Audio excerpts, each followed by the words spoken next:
ذلك الكتاب لا ريب فيه هدى للمتقين.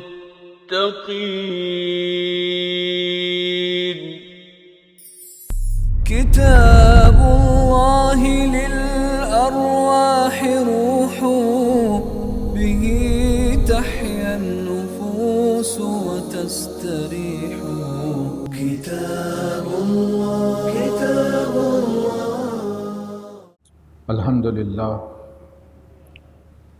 الحمد للہ رب العالمین والصلاة والسلام علی رسولہ الکریم.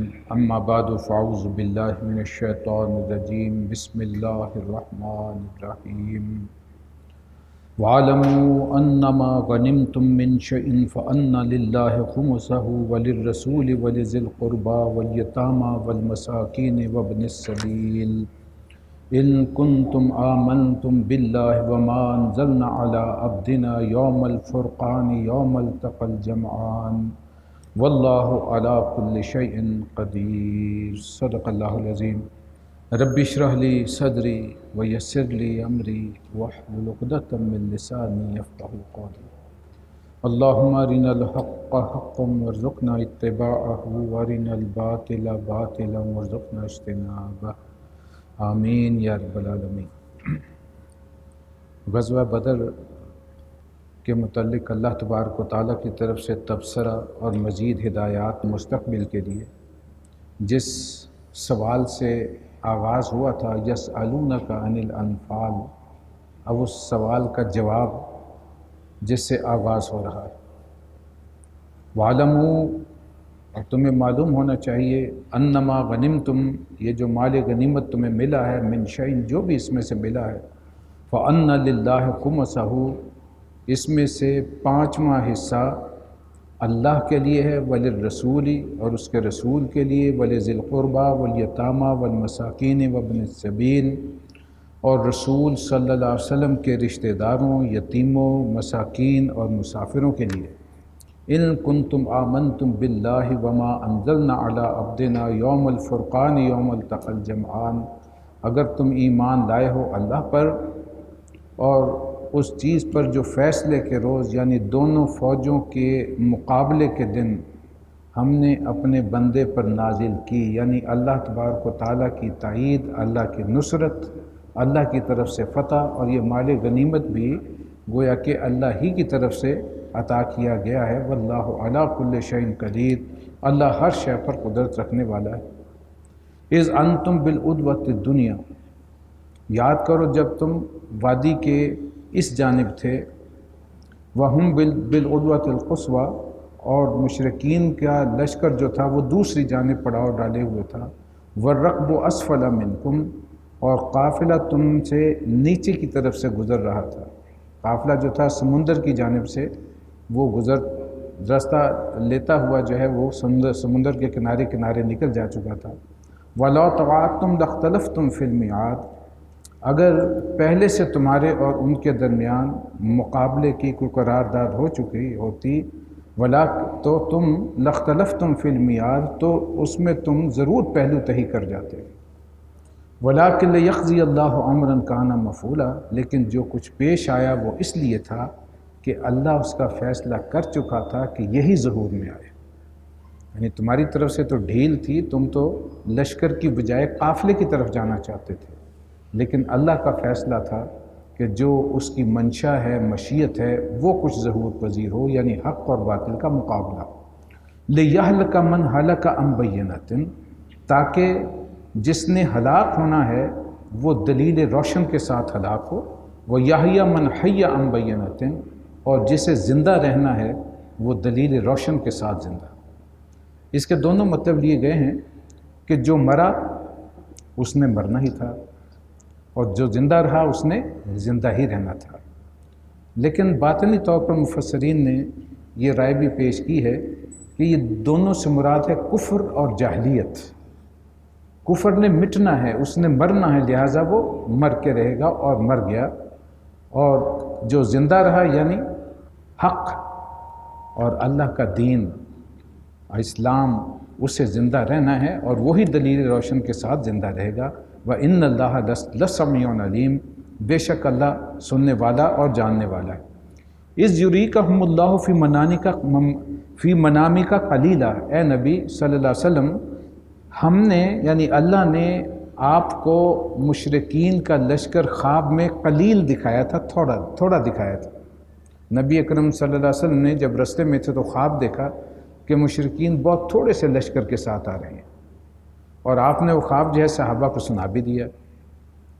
اگرچہ کچھ اطلاعات تھیں لیکن ابھی شکوک و شبہات تھے کہ 1000 ہے یا کم ہے یا اس سے کم ہے، تو اللہ نے خواب میں دکھایا کہ بہت تھوڑے سے لوگ ہیں جو آ رہے ہیں مقابلے کے لیے، اور وہی خواب نبی اکرم صلی اللہ علیہ وسلم نے صحابہ کے سامنے بیان کیا۔ وَلَوْ أَرَاكَهُمْ كَثِيرًا، اگر ہم دکھاتے انہیں کثیر تعداد میں لَفَشِلْتُمْ، تو تم ہمت ہار جاتے، ڈھیلے پڑ جاتے۔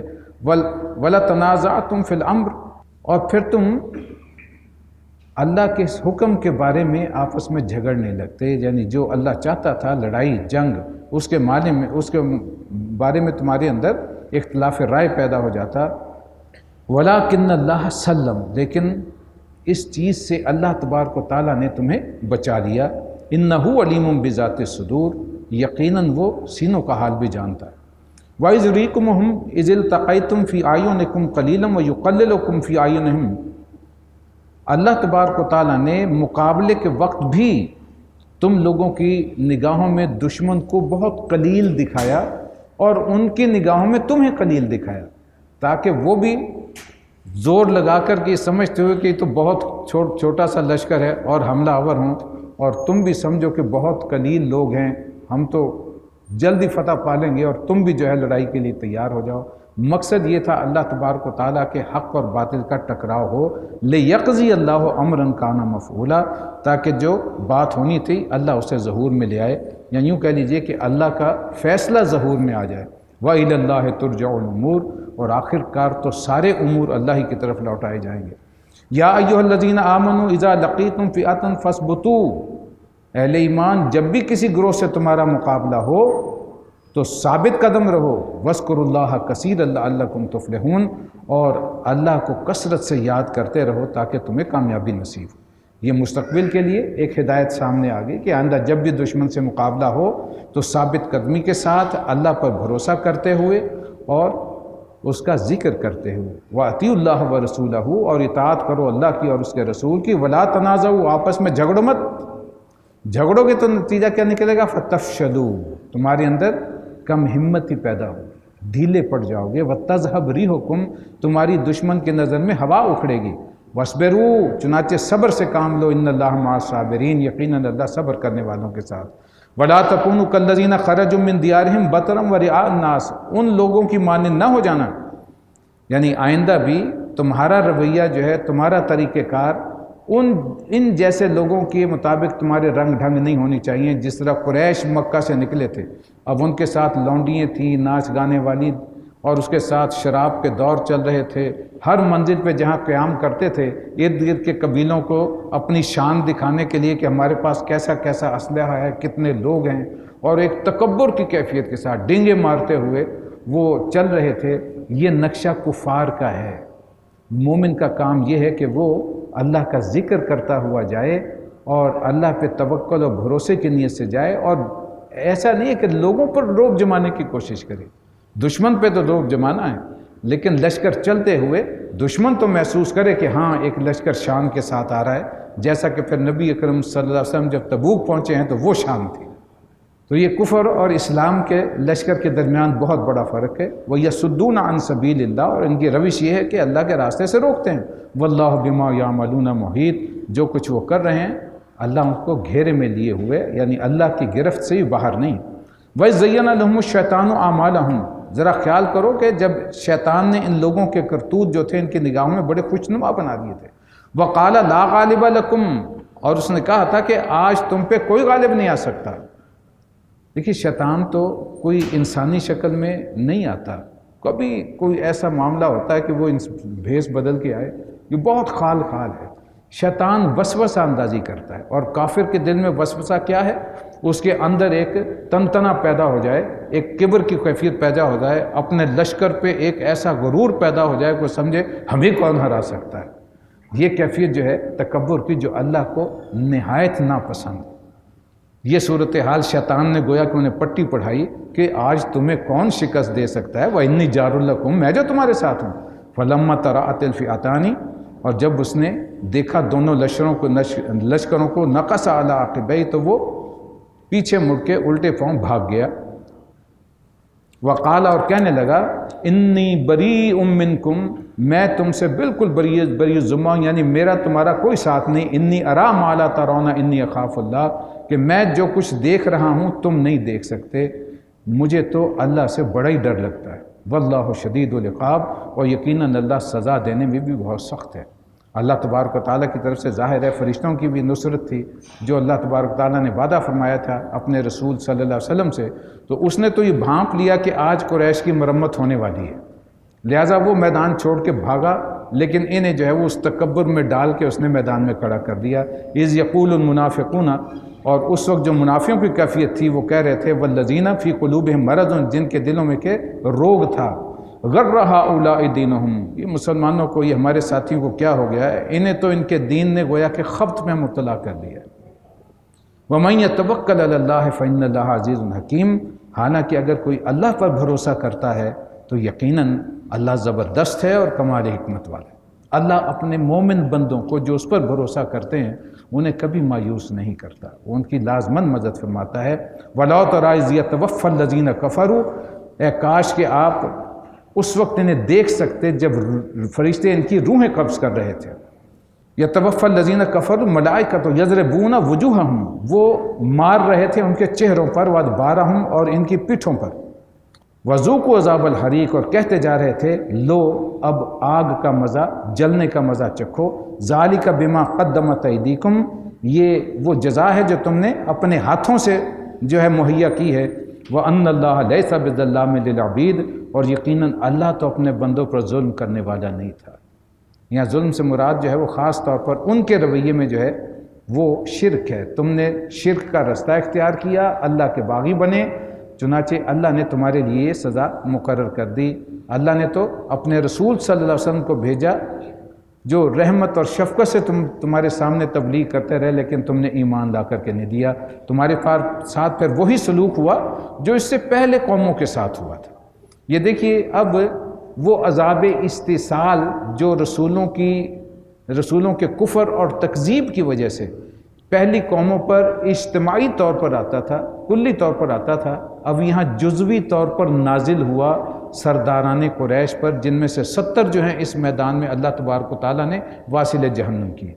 اب اس مثال کے ساتھ اس کی بات کی جا رہی ہے، کداب آل فرعون، یہ ایسے ہی ہوا جیسا کہ فرعون اور اس کی آل کے ساتھ، والذین من قبلہم، اور ان کے پہلے لوگوں کے ساتھ معاملہ پیش آتا رہا ہے۔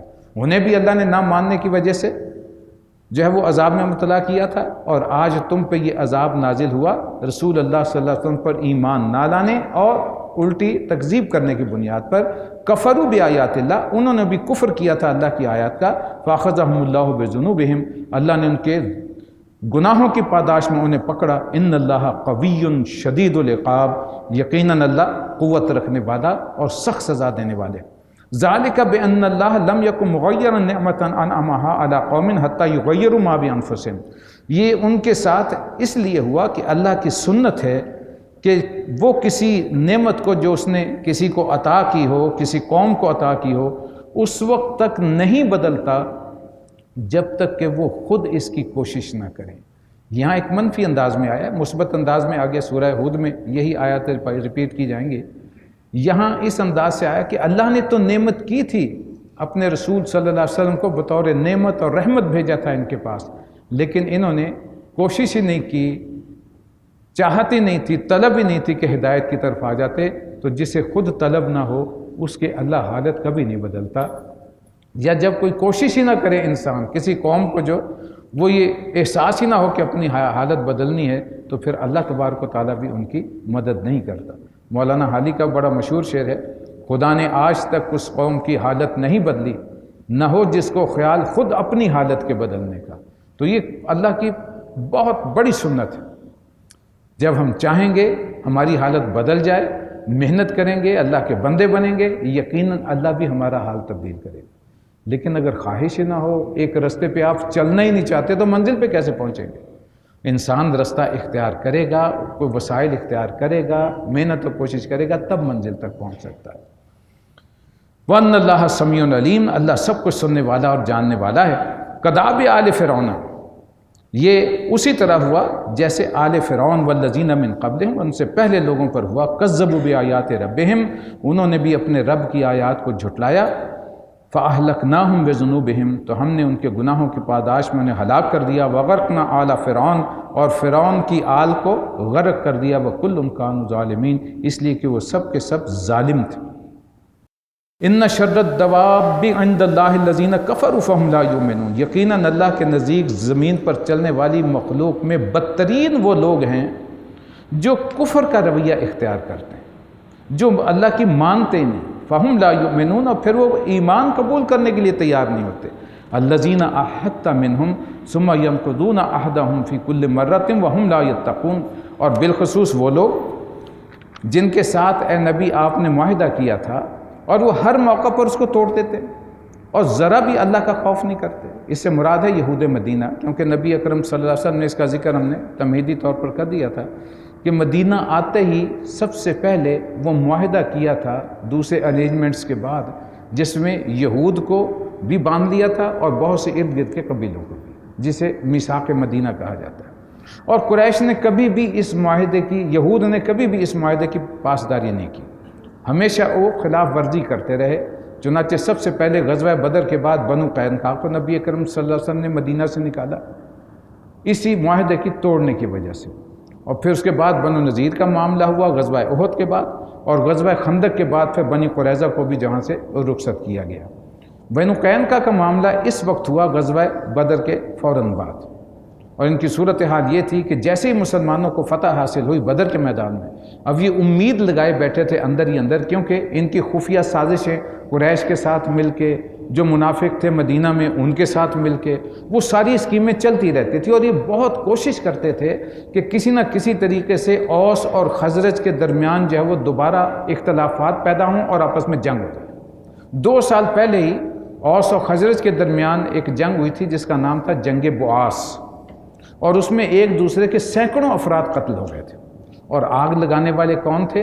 یہی یہودی، خاص طور پر بنو قینقاع کے لوگ، اس لیے کہ ان کا پیشہ ہی تھا یہ ہتھیار بنانا، لوہے کا کام کرتے تھے یا سونے کا کام کرتے تھے. اور اس معاہدے کی خلاف ورزی کے طور پر جیسے ہی بدر کی فتح ہوئی ہے انہیں آگ لگ گئی، حسد جو ہے وہ پھوٹا پڑتا تھا. بنو نذیر کا سردار تھا کعب بن اشرف، وہ فوراً مدینہ گیا، اس نے جا کر کے جو ہے ایسی اپنی جلن نکالی، شاعر بھی بہت بڑا تھا، وہ مرثیے لکھے جس سے قریش کو بھڑکا کر کے یہ انتقام لینے کے لیے آئیں. اس کے الفاظ تھے جیسے ہی خبر پہنچی ہے بدر میں مسلمانوں کی فتح کی کہ آج زمین کا پیٹ ہمارے لیے اس کی پشت سے کہیں زیادہ بہتر ہے، یعنی ہم مر کیوں نہیں گئے کہ انہیں فتح ہوگی قریش مکہ کے بالمقابل. تو یہ جلن تھی جس کا یہاں تذکرہ کیا اللہ تبارک و تعالیٰ نے کہ اگر یہ معاہدے کے خلاف ورزی کرتے ہیں تو پھر ان سے کوئی رعایت نہیں کرنی ہے. ذلك الكتاب لا ريب فيه هدى للمتقين.